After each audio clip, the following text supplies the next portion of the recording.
Hello everyone. So in the previous video, we literally saw how we can install Kubernetes into the instances, and I am sure that you have installed Kubernetes into the system. Now, before even we actually start with the deployment, let us take one step back and understand few terms in Kubernetes, because understanding those terms will literally help you in understanding Kubernetes in a very better way, right? In this video, we are literally going to understand what actually deployment is, what is ReplicaSet, what is services, what is NodePort.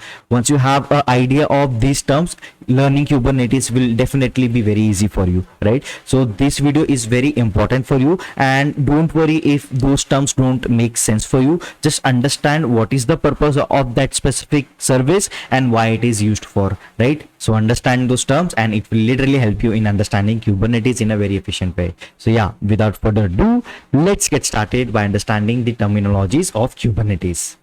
So let's start with the Kubernetes terminology. So before even we move forward, just wanted to give you a heads up that all the things that we are going to learn today or going forward will be documented in the same repository. So make sure that you are forking it and you are marking it a star, so that you will have it in your own GitHub repository, in your own GitHub account. So here, whatever we are going to discuss today will be documented under second directory, that is 2-Kubernetes terminology. And I will make sure that everything is documented in such a manner that it will act both as a revision material and as a point of reference for you. So let's begin with it. So in order to begin with the terminologies, I have actually added all the terms that you will be coming across in the coming video, or you might have already heard about it. So I think like this will definitely add value to your learning, because let's say in future whenever I am talking about deployment, then you should actually have a clarity what deployment actually is, and that's the purpose of creating this video, right? So to begin with, let's start with one of the most important term that we have actually came across with, and that is nothing but the Kubernetes cluster.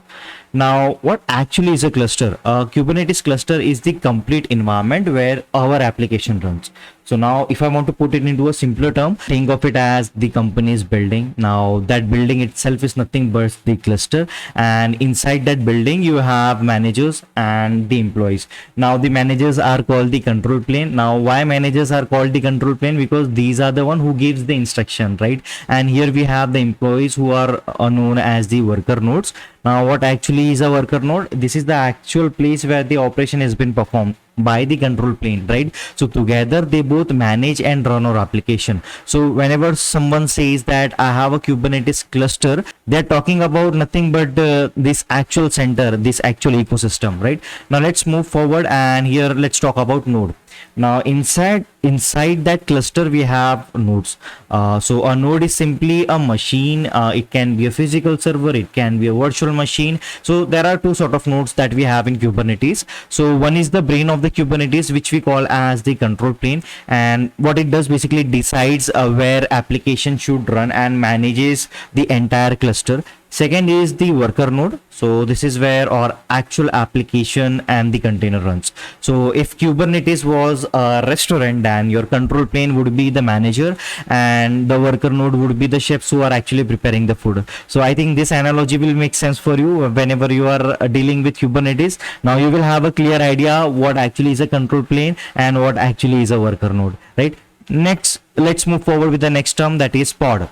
Now let's talk about pod, which is one of the fundamental unit in Kubernetes. So a pod is the smallest deployable unit in Kubernetes. So whenever someone asks what is the smallest deployable unit in Kubernetes, so it is not container. Make sure it is not container, it is pod, right? So whenever you're telling someone then what's the smallest deployment unit in Kubernetes, it is not container, it is pod, and containers run inside that pod, right? So a pod can contain one container and it can also contain multiple container, but the standard configuration for the pod is nothing but it should contain only one container. So think of pod just like a house where the containers are the people living inside that house, and they share the same address, like they can easily communicate with each other, and whenever the Kubernetes runs an application, it runs inside that pod. Now let's move forward with the term called namespace. Now what is a namespace? Now let's say as our cluster grows, we need an organization. So that's where the namespace comes into the picture. So a namespace provide a logical separation inside a cluster. Now just imagine it just like having a large apartment building, and each floor belongs to a specific team. So for each floor there is a dedicated name. One floor will be for developer, one floor will be for testing, and one floor will be for the production. So even though everyone lives in the same building, they remain separated, and that separation is done nothing but by the namespace itself. So the common namespace that you will come across would be the cube system, or it can be development namespace, it can be a production namespace, right? Now let's move forward with the workload resources, and these are very much essential for us to understand, because like when I was learning Kubernetes at that time, it was like kind of difficult because I was not even aware of the term, and that's the reason I made sure that you won't face that same issue. So let's go with the first one, that is nothing but deployment. What does a deployment do?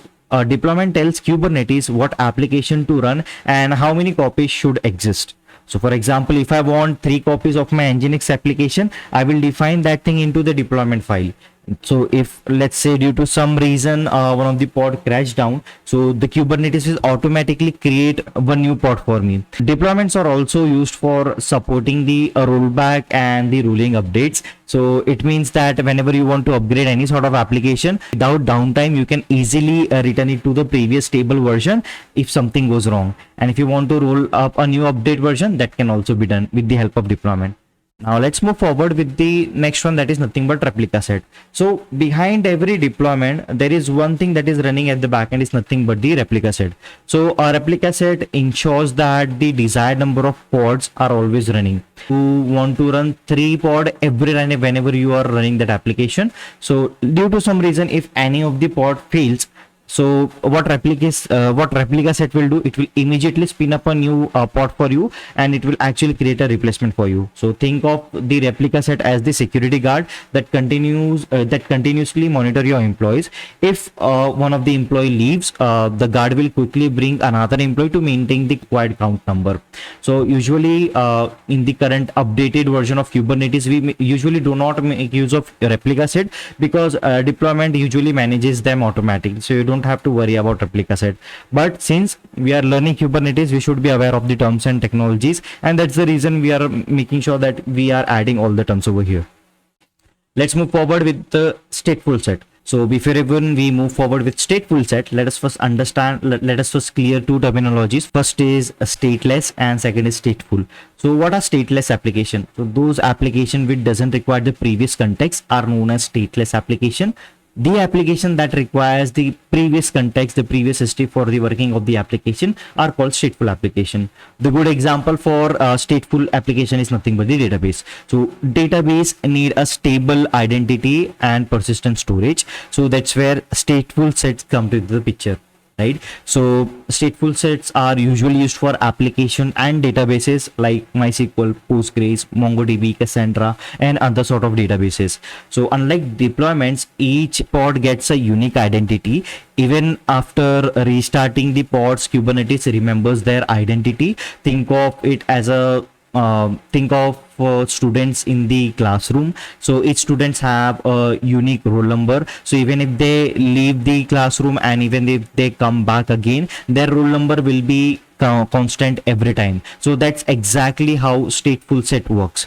Now let's move forward with DaemonSet. Now the name itself says daemon. Daemon is something in Linux context, something running into the background, right? So sometimes we need the pod that is needed to run every time into the backend. So for example, it can be your monitoring agent, it can be your logging agent, or it can be your security scanner. So instead of manually creating the pod on every node, we make use of DaemonSet. So your DaemonSet is nothing but it is a pod that ensures that one copy of pod runs on all the nodes, right? So whenever a new node joins a cluster, Kubernetes will automatically create that pod, and you don't even have to create that pod automatically every time because that will be already defined into the DaemonSet. So it is just like installing antivirus software on all the system in an organization, right? Let's move forward into networking and access section, where we are going to cover the first and most important thing, that is nothing but service. So we are already aware that pods are temporary, the containers are temporary, right? So their IP changes every time whenever we are spinning up, right? So how do the application communicate reliably, right? Here we can make use of services. So what is service? A service will provide a stable network and an endpoint through the group of pod. So instead of connecting that pod directly, application will connect to the services, then the service will route the traffic to the correct pod. So think of it just like customer care phone number. So here the employees can change, but the customer will always call the same number, right? Let's move forward with the cluster IP, where we can make use of cluster IP. So cluster IP is used in those conditions where the other pods can communicate with it, but the external users cannot communicate with it. Imagine the internal company phone extension. Just like that, employees can call it, but outsiders cannot call it. Now let's move forward with the next one, that is nothing but NodePort. Let's break the term node and port. So a node port exposes the application on a specific port every node. So users can access the application using the node IP plus the port number. For example, 192.168.1.10 colon 30,008. So like that can be something that can be used for accessing that application. So this is useful for testing, it is useful for learning Kubernetes, and that's the reason we have added it over here. So think of it just like opening a specific gate into your building for the visitors. Now let's move forward with load balancer. Here we are balancing the load in the pod. That's the reason load balancer. So in cloud environments, we usually make use of load balancer services. So when we create load balancer services, the cloud provider automatically creates the external load balancer.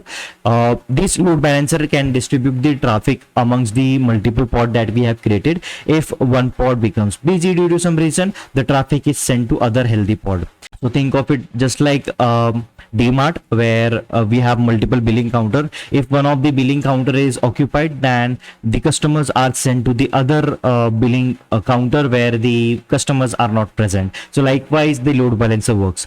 Let's talk about Ingress. So what exactly is Ingress? So imagine you have multiple application, one for users, one for payments, and one for products. So creating multiple load balancer will be an headache and it will be expensive. So here is where Ingress comes into the picture, and this is where it actually helps. So Ingress acts as a smart traffic controller where it routes the incoming traffic to different services based on the routes, based on the rules that we define. So for example, let's say you have a website called shop.com, which is the product which is your product where all the customers do the shopping. So what it will do, whenever the customer goes into the payment section, here we will define the route. So for example, it will be like navigating to shop.com/payment. So it will be acting as a payment service. Shop.com/user. So it will be listing all the user services. So Ingress makes the application routing simple and efficient, and that is one of the power that Kubernetes bring into the plate.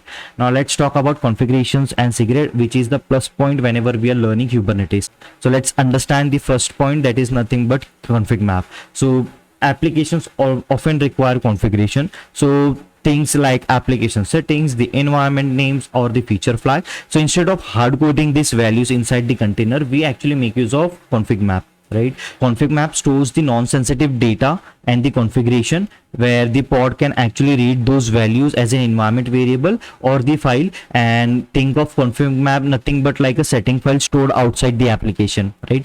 Now let's talk about secrets. Now we know how do we handle the environment variable. Now let's talk about how do we handle the secrets. So secrets are nothing but the sensitive information. It can be your API, it can be your password, it can be your certificates, or it can be your database credentials. So we should never store those credentials directly inside our application code. So Kubernetes provides us one feature, and that is nothing but the secrets. So secrets are the sensitive information, and it can be injected directly into the pods when needed. So think of secrets as the logged vault, where only authorized application can access that data.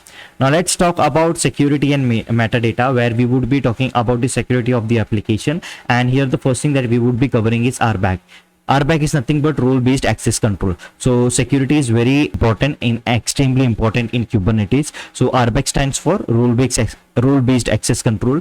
RBAC defines who can do what inside the cluster. For example, developers can deploy the application, admin can manage the entire cluster, viewers can only see the resources. So it's similar, just like assigning different permissions into a company based on the employee's profile, right? Now let's move forward with annotation. So what annotations are. So annotations are the key value pair that are attached to the Kubernetes object. So they store the additional metadata. What are the metadata here in this case? It can be the labels, it can be annotation that are used for selecting or identifying the objects. So instead of providing extra information, for example, the building details, the build details, the deployment nodes, the version information, tool specific configuration, think of annotations as this sticky note attached to the object, right? Finally, the additional concept that we have, that is nothing but a load balancer. So we already covered node balancers and ClusterIP, what actually it does. So yes, that's it for all in this video, where we literally covered multiple terms, multiple keys that will literally help us in Kubernetes in the coming journey. So we literally completed almost all the required terms that will make your Kubernetes journey very easy. I hope this video added value to your learning. Don't forget to check out the repository, the sub repository number 2 Kubernetes terminology. Make sure that you are making a copy of it. Make sure that you start this repository so that you have a copy and you will be interact whenever I push any changes, it will be present directly to you. So yes, in this video we literally covered all the terminologies that are that will be helpful for you in learning the Kubernetes. So yes, that was all in this video. Let's get started with the Kubernetes journey in the coming video. So yeah, that was all for today, and I will see you in the next one.